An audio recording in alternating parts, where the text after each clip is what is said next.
नमस्कार मित्रों, सौभाग्य सलाह with Kamal Dubey YouTube channel से मैं आपका ज्योतिष मित्र कमल दुबे आपका स्वागत करता हूं। मित्रों, आज कुंडली में दूसरे भाव में बैठे हुए ग्रहों के विषय में आपको पूर्ण जानकारी देंगे कि अगर 9 ग्रह आपके कुंडली के दूसरे भाव में बैठते हैं तो वह कैसा रिजल्ट देंगे और आपका स्वभाव और आपका विकास किस ढंग का होगा। इसको शुरू करने से पहले मैं कुछ विशेष चीज़ें आपसे बोलना चाहता हूँ। मित्रों, बहुत सारे लोगों के जीवन में बहुत संघर्ष होता है। संघर्ष होने का यह अर्थ नहीं है कि वह व्यक्ति सफल नहीं है। देखिए, इंग्लिश में एक कहावत है, पेन फिर गेन। जिस व्यक्ति को जितनी कठिनाई जीवन में मिलती है उतनी ही बड़ी उसको सफलता परमात्मा देता है। संघर्ष से न घबराएं और जो भी आप काम कर रहे हैं उस काम में आप इतनी ऊर्जा लगाएं, इतना दिमाग से उसको करें, इतना मेहनत से करें कि आप एक दिन उसी काम में आप देखेंगे इतने बड़े सितारे बन के उभरेंगे कि लोग आपकी तारीफ करेंगे। बहुत सारे ऐसे उदाहरण हैं हमारे संसार में। लोग बहुत ही अधिक से अधिक परिश्रम करके और आगे बढ़े हैं। तो मैं आपको सिर्फ एक ही चीज़ कहना चाहता हूँ, परिश्रम से न घबराएं, सार्थक दिशा में वर्क करें। ज्योतिषी आपको एक सार्थक दिशा में काम करने के लिए ही आपको समझाता है कि आप किस ग्रह के अनुकूल और किस ग्रह के प्रतिकूल वर्ग करेंगे कि आप सफल हो जाएंगे। बने रहिए विषय वस्तु पर। आज कुंडली का दूसरा भाव है और मेरे सारे वीडियो को आप देखेंगे तो आपको धीरे धीरे ज्योतिष में इंटरेस्ट भी पैदा होगा और आपको सारी बातें समझ में भी आएंगी। चलिए अपने विषय वस्तु पे चलते हैं। कुंडली में द्वितीय भाव से हम क्या देखते हैं उसके विषय में बात कर लेते हैं। मित्रों, द्वितीय भाव का वैदिक नाम है धना भाव और प्राकृतिक स्वामी ग्रह है शुक्र और राशि है वृषभ। शरीर के संबंध में चेहरा, मुंह और इंद्रियों के विषय में विचार किया जाता है। मित्रों, द्वितीय भाव से ही हम परिवार, करीबी दोस्त और हमारे सबसे करीबी लोगों के विषय में भी विचार किया जाता है। द्वितीय भाव की गतिविधियां ऐसी गतिविधियां हैं जो हमें समय समय पर खुशी देती हैं और जो हमें जुड़ा हुआ महसूस कराती हैं, रिश्तेदारों और दोस्तों के साथ हंसी ठिठोली कराती हैं, बातचीत कराती हैं। दूसरे घर से ही हम अलग अलग ग्रहों के विषय में अगर चर्चा करें तो सबसे पहला ग्रह आता है सूर्य। अगर द्वितीय भाव में ही सूर्य देव उपस्थित हो जाएं तो हमें क्या लाभ होगा और क्या मिलेगा। कुंडली में दूसरे भाव में सूर्य की उपस्थिति से धन, परिवार, मूल्यों और दुनिया की अन्य स्थिर संरचनाओं के लिए कारक हैं। एक मजबूत सूर्य आत्मसम्मान और स्वतंत्रता देता है। जातक लालची और कुरूप भी हो सकता है। अगर इसी दूसरे भाव में चंद्रदेव उपस्थित हो जाएं तो हमें क्या प्राप्त होगा। चंद्रमा की उपस्थिति सुखद और आकर्षक रूप का आशीर्वाद है। द्वितीय भाव में चंद्रमा एक अच्छा योग है जो व्यक्ति को चतुर, धनी और प्रसिद्ध बनाता है। वह अपने परिवार की खुशी और समर्थन का आनंद लेता है।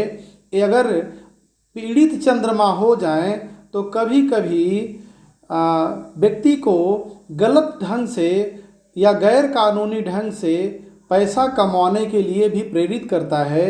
या कभी कभी व्यक्ति गलत आदतों की वजह से गांजा, भांग, शराब इत्यादि का आदी भी हो जाता है और तमाम प्रकार की समस्याएं भी उसको उत्पन्न होने लगती है। अगर इसी भाव में मंगल देव उपस्थित हो जाएं तो हमें क्या मिलेगा।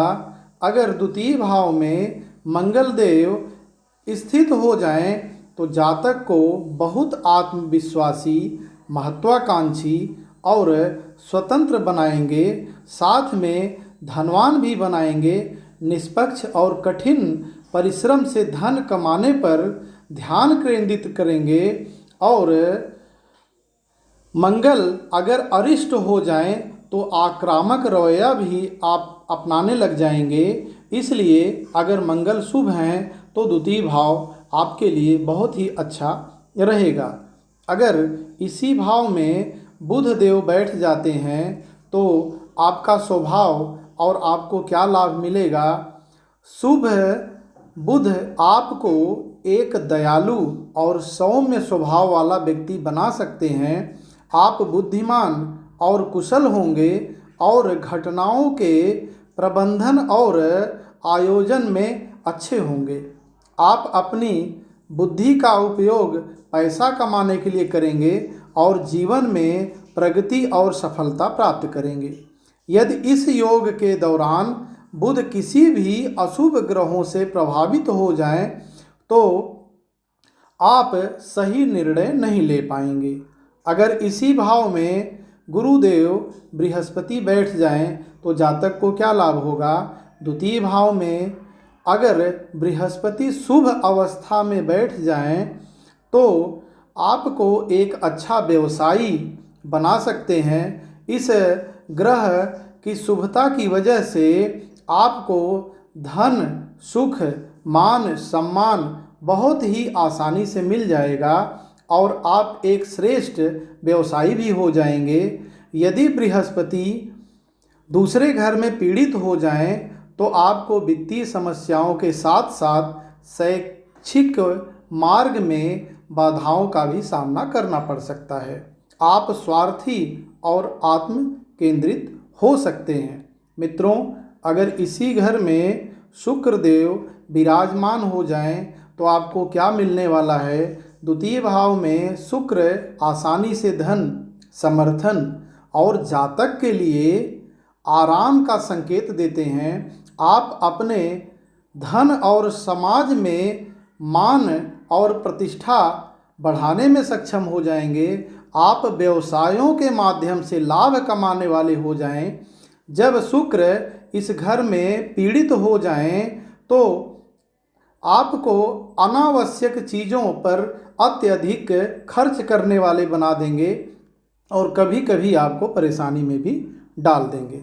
मित्रों, अगर इसी भाव में शनि देव उपस्थित हो जाएं तो आपको क्या मिलेगा। शनि देव से आपके दूसरे घर में यदि शनि देव बैठ जाते हैं या विराजमान होते हैं तो आपकी मेहनत से ही आपको प्रयासों में सफलता मिलेगी। लेकिन मेहनत अगर आप करेंगे तो समय समय पर इंक्रीजिंग में आप धन अपना बढ़ाते रहेंगे। आप बुद्धिमानी के साथ निर्णय लेंगे और बचत भी आप करेंगे। साथ में आपको अगर शनि देव अशुभ हो जाएं तो आप संतुष्ट नहीं हो पाएंगे और अधिक परिश्रमी बना देंगे। आप अधिक परिश्रम करते हुए भी आपको उतनी सफलता नहीं मिलेगी जितना आपने अपेक्षा की है। मित्रों, अगर इसी भाव में राहु देव विराजमान हो तो क्या हमें फल मिलेगा। हालांकि राहु देव एक नकारात्मक ग्रह हैं, परंतु द्वितीय भाव में राहु देव अगर उपस्थित हो जाएं तो धन के मामलों में बहुत शुभ हैं। आपको अप्रत्याशित लाभ मिलेगा, जो आपने जीवन में सोचा नहीं होगा वो सारी चीज़ें आपको मिल जाएंगी और अपनी पारिवारिक जिम्मेदारियों को भी आप आसानी से पूरा कर ले जाएंगे। आपको अपने खर्च को व्यवस्थित रूप से नियंत्रित करने की आवश्यकता भी होगी, क्योंकि यदि राहु देव घर में अन्य ग्रहों के साथ अशुभ हो जाएं तो परिणाम बिल्कुल प्रतिकूल हो जाएगा। जो चीज़ें आपको मिलने वाली हैं उन सारी चीज़ों में आपको कमी होने लग जाएगी। अगर इसी भाव में, द्वितीय भाव में केतु देव उपस्थित हो जाएं तो हमें क्या मिलेगा। कुंडली के दूसरे भाव में यदि केतु देव आकर के विराजमान हो जाएं तो जातक जीवन भर आर्थिक समस्याओं का सामना करेगा, अनावश्यक रूप से पैसे को खर्च करेगा। यह स्थिति उन मूल्यों के साथ आप के असंतोष को भी इंगित करने लग जाएगा जिसमें आप स्थित हैं। आपको अपने स्वयं के मूल्यों पर भी संदेह होने लग जाएगा और आप विस्तार से स्वयं और दूसरों की अत्यधिक आलोचना महसूस करने लग जाएंगे। मित्रों, यह था कुंडली के दूसरे भाव में उपस्थित ग्रहों से मिलने वाली और न मिलने वाली चीज़ें जो मैंने आपको एक्सप्लेन किया। मित्रों, आपका बहुत बहुत आभार। ऐसे ही प्रेम और स्नेह बनाए रखिए और जिन जातकों ने अभी तक सौभाग्य सलाह विद कमल दुबे को सब्सक्राइब नहीं किया है तो वो ज़रूर सब्सक्राइब कर लें, जिससे आने वाली वीडियो उन तक आसानी से पहुंचती रहे और वह ज्योतिष क्या है और ज्योतिष में अलग अलग घर के विषय में हम क्या समझते हैं, क्या देखते हैं, उसकी उनको पूरी जानकारी होती रहे। आपका बहुत बहुत धन्यवाद।